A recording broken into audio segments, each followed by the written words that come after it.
This is Michael Orrell of MobileBurn.com. Today I have with me something a little bit different. We don't normally get the chance to cover devices made by Gigabyte and their GSmart line, and this is the GSmart MS820.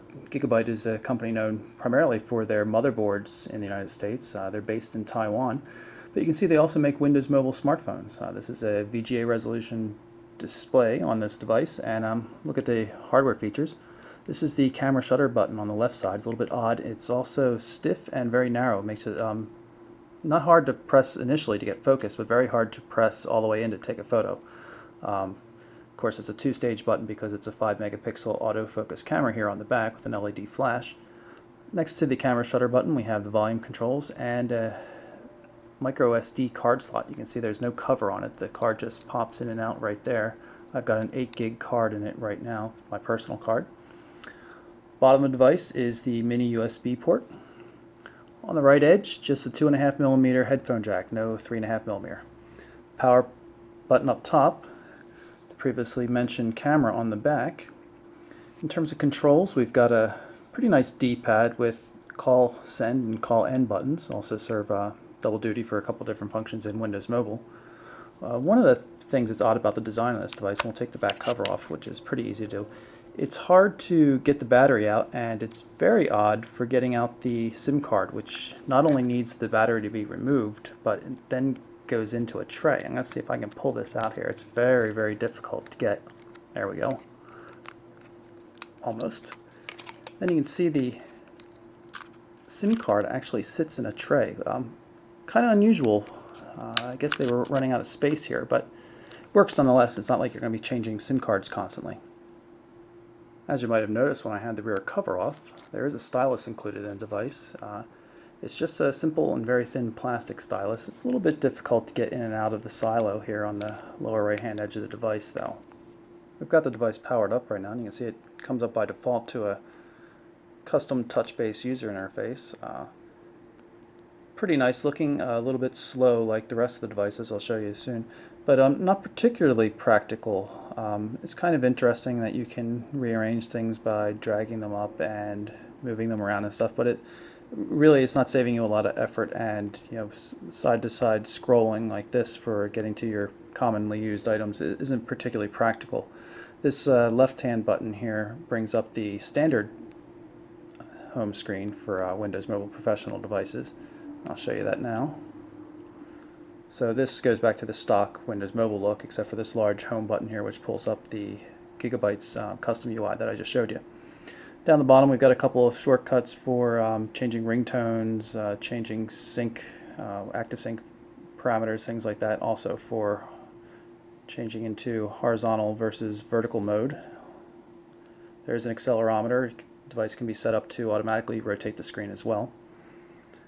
I'm going to pull up Gmail, which I've pre-configured into the messaging application. One of the things you'll notice is there's no finger-based scrolling like you would find on HTC devices. That's a little disappointing because the narrow scroll bars on a VGA-equipped device like this can sometimes be a little narrow and a little difficult to get to. In any case, I'm going to show you a couple of features. Supports HTML email like all Windows Mobile 6.1 devices. You can see we've got attachments here for Word and Excel. Some formatted HTML text. I'll pull up a spreadsheet just to show you that it works. Again, finger scrolling would be nice here. And pull up a Word document as well. This is an old release from Motorola from 3GSM.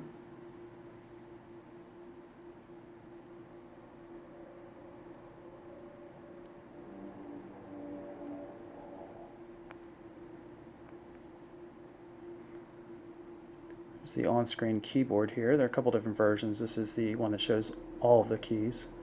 You can see I'm fully capable of editing in this release. I'm just going to discard the changes though. Like all Windows Mobile devices, the MS820 supports Exchange ActiveSync for push email and over-the-air synchronization of contacts and things like that.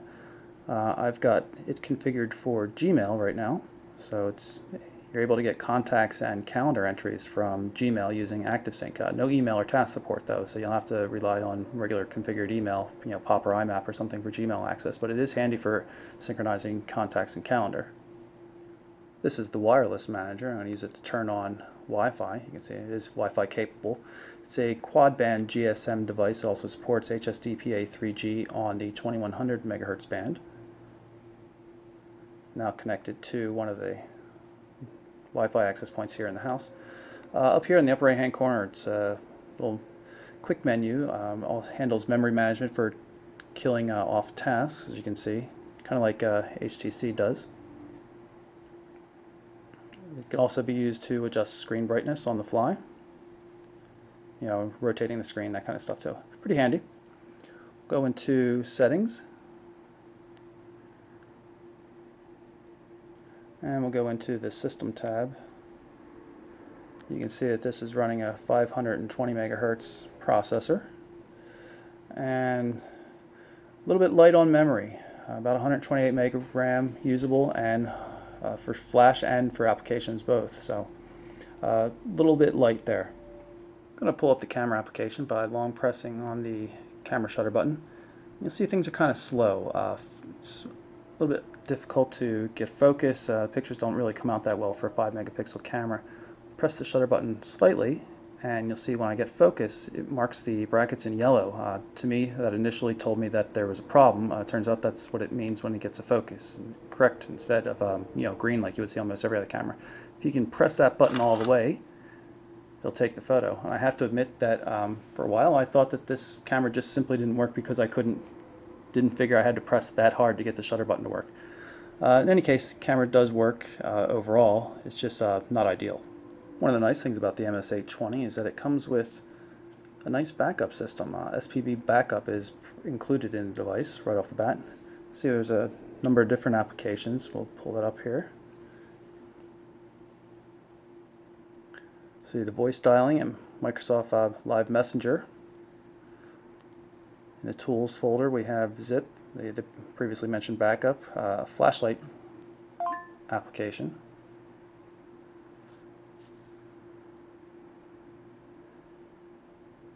Built-in GPS, of course the Office Mobile suite. Like all Windows mobile devices, the MS820 comes with the Windows Media Player.